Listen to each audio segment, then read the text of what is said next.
All right, guys. Here's MesoAmerica. Well, try and do it shorter than Africa. Got a little carried away there, but hey, more is always better when it comes to world history. So, just like we have in Africa and West Africa, we're going to have the same thing happen in Mexico. And so way back in ancient times, the people are going to migrate out of Africa across Asia. They're going to come across the Bering Strait to the Americas, North and eventually South America. They were most likely following herds of food into the Americas, but when the Ice Age ended and the Bering Strait melted, the people of the Americas are going to be isolated. They will be cut off from trade and cultural diffusion with Africa, Asia, and Europe. They will do many of the same things. However, they will do them at a different rate. They will do it a little bit slower, so they are going to wind up being somewhere between 1,500 and 3,000 years behind everybody else due to this lack of cultural diffusion. And so the Mayas, if you envision an arm flexing, is going to be like the fist or the hand here on the Yucatan Peninsula, what is today Mexico, Belize, Honduras, Guatemala. And they are going to be made up of city-states, Tikal me maybe, Palenque, Chichen Itza, which you'll see. And they include a lot of thick forested, like rainforest jungles. You can see part of a city right there, and high mountains and good farmland with a diverse bunch of wild animals around the area. And so here we are. We're going to be with the Mayas in green, and over here is where we're going to have Monte Alban and eventually Teotihuacan. Each of the American city-states are going to have giant pyramids. They are going to have temples and palaces and stone carvings made out of a vast array of different materials. The city-states of the Mayas, of which we thought there were 39 discovered until a young girl in Canada discovered one a few years ago, were ruled by god kings. And each of these Mayan cities will have pyramids, not as big as the Great Pyramids of Giza, but they will be decorated with gold and silver. Now the city-states, while they did fight sometimes, kind of like the ancient Greek city-states, did have alliances and different trade routes, and they traded everything from salt to flint to cotton to jade, and they even used animal feathers as currency. One of the things that they used would make a lot of people happy was cocoa beans or chocolate there, Willy Wonka. And part of the crops that they grew that will be important are beans, corn, and squash. Foods native to the Americas that when we get to transatlantic trade will be transferred over to Africa and Europe, to West Africa, resulting in that population boom that will happen in West Africa later on. So here we have one of the largest temples in Tikal. It is the Pyramid of the Sun. It's 212 feet high. Now, while it's barely, not even quite half the size of the Great Pyramid at Giza in height, it is more narrow and steep in scope. And you can see here in the ancient cityscape, well, here's some of the main plaza, and here's the pyramid over here, closely surrounded by jungle. So the stuff is very difficult to get to and difficult to see sometimes. Here is one at Palenque, which is a little bit different, and you can see some of the steep steps going up, and inside here it's very narrow. This is the sacrificial table, where human sacrifice, something that will dominate the American civilizations in the Mesoamerica, you would be put on here. You would be sacrificed, and your blood would run and fill all these grooves, kind of soaking in and placating the gods. Then it would be tipped over and the blood would run down inside the pyramid to please and make the gods happy. Here is the most famous and one of the biggest of all Mesoamerican pyramids, El Castillo at Chichen Itza. You can see it is big, it is broad, and more Egyptian pyramid-like in size and in scope. And one of the things that they will do in the Mayan civilization is they will have the ball court, where you see like the vertical basketball hoop here high on the side wall, and here was the playing surface, where it was an anything goes game, rugby, football, hockey, basketball, soccer, all rolled into one, with the priest and the kings maintaining loge seats on either side of the court by the goals. So anyway, Mayan society. Mayans is going to have the same social structure as virtually every other civilization we have talked about. Up on top, we have the king, who is the high priest, and beneath him are some of the priests and the early nobles. Beneath them, so we got the king, the high priest, the nobles, a small number of merchants and artisans, and then beneath them is going to be the commoners, or the farmers and slaves. And the Mayan civilization is going to be dominant somewhere between 300 BC to 900 AD. So the Mayas will bridge the BC to AD gap. And the largest of the Mayan cities is going to be Tikal, which had a population of somewhere between 50 to 70,000. So think about here in Chapel Hill, when the students are in session, we have a civilization of right around 70,000. And the Mayas religiously, as you can see, are very polytheistic. They worship many of the gods and goddesses of nature, and they believe that every single day was a living god. 365 gods that needed to rise each day. And they believe they could predict their behavior, like the spring storms or when the gods are angry, but the warm summer growing and harvesting season when the gods were very happy. So the Mayans will invent that very big calendar that caused so much ruckus back in 2012. We'll talk about it in a second. The Mayas believed they owed a blood debt to the gods. The gods of creation needed to be satiated with blood, and so that was the reason for a lot of the human sacrifices. There are also sacred holes like this cenote here outside Chichen Itza, where sacrificial victims and artifacts were thrown down in these limestone pools as well. So you got to be careful walking through the jungle there so you don't slip and fall in one. Now, Mayan technology was absolutely incredible. They were very good at mathematics. You can see from building their pyramids, they had a strong central monarch. They were highly organized, and they had a knowledge of mathematics. Their calendar, which will be two interlocking rings, a lunar moon calendar and a solar sun calendar, make it accurately calculate the year to 365.2 days. So almost the exact same as ours.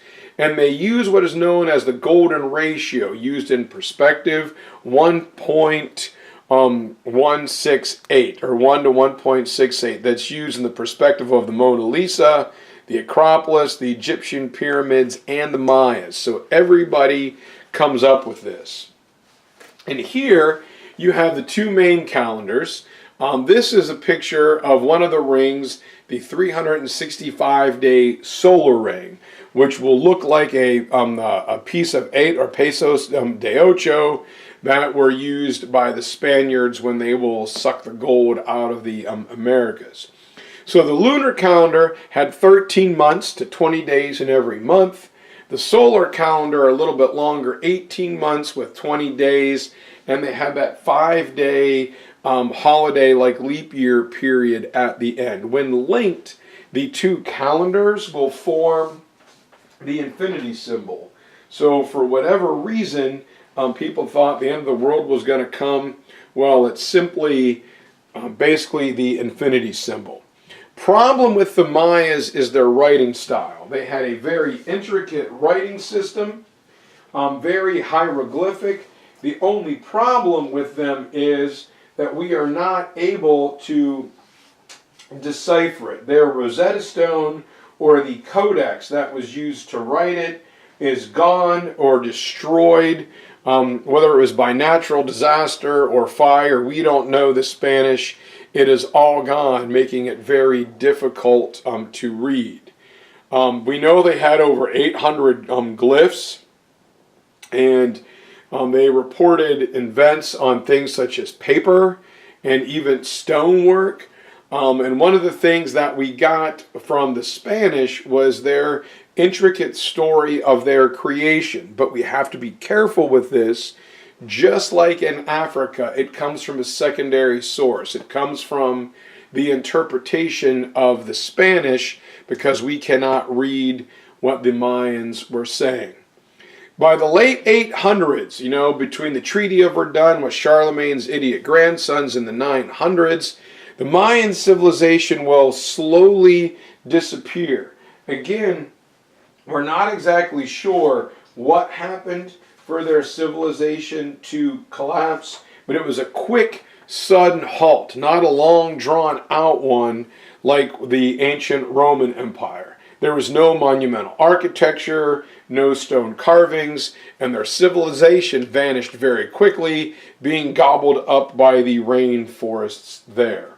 However, using the long count, which the Mayas fixed their civilization to a fixed point in the past, European scholars were able to kind of date what was going on in the European world with what was going on in Mesoamerica to get a better, more accurate timeline.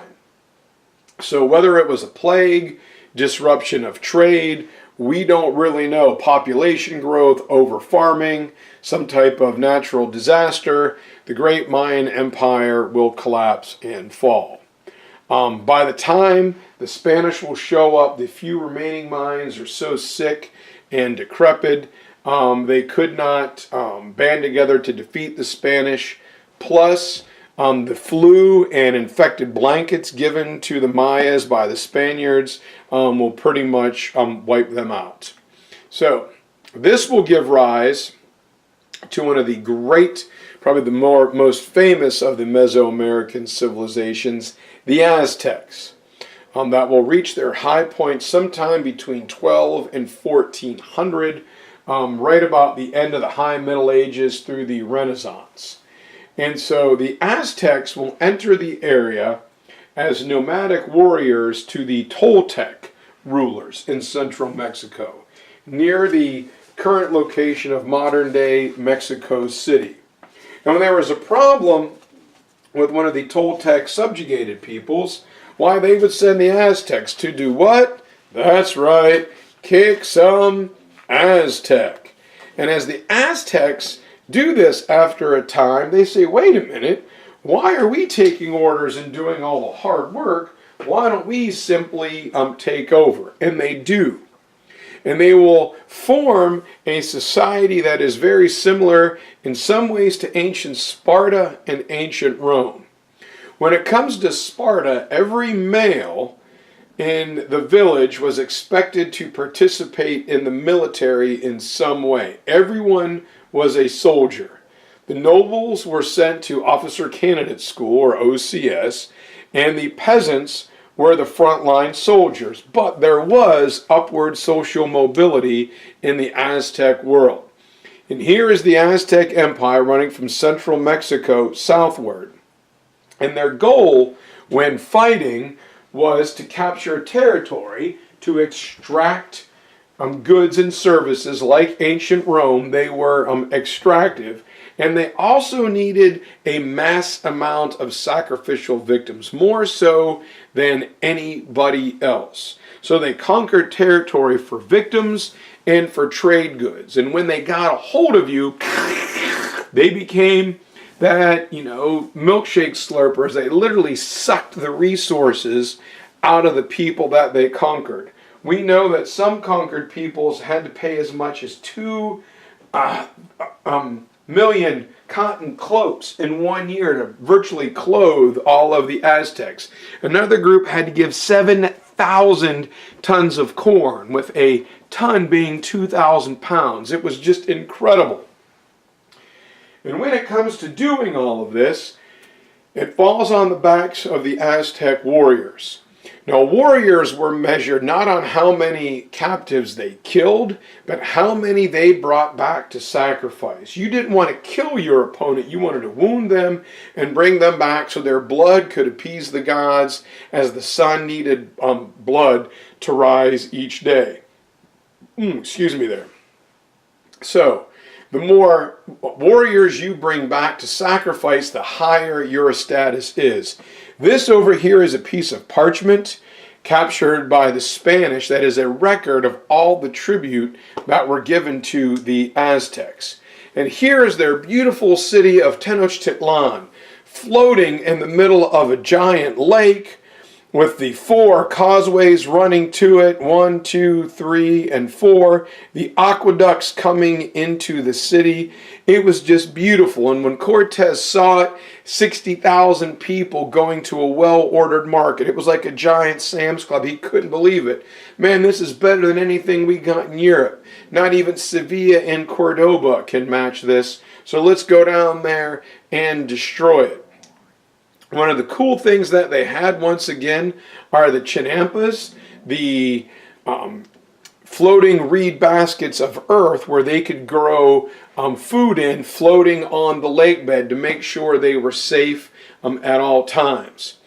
And when it comes to the Aztecs, the main thing we have to talk about is their religion, very deeply polytheistic, based on human sacrifice. The sun was fighting a constant battle with night.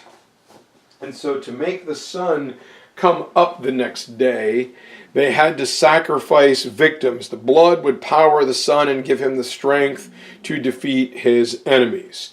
And there is a record that during times of deep crisis, there were around 25 to 30,000 people were executed in one 24-hour period. Now, the Aztecs had to be careful with this, so every village that they went to, they couldn't completely conquer everybody, because their soldiers needed someone to fight. So they would attack a village and take all the young men, let's say from 13 to 40, as sacrifices. Then they would move on, and they wouldn't return to that village for 10 or 15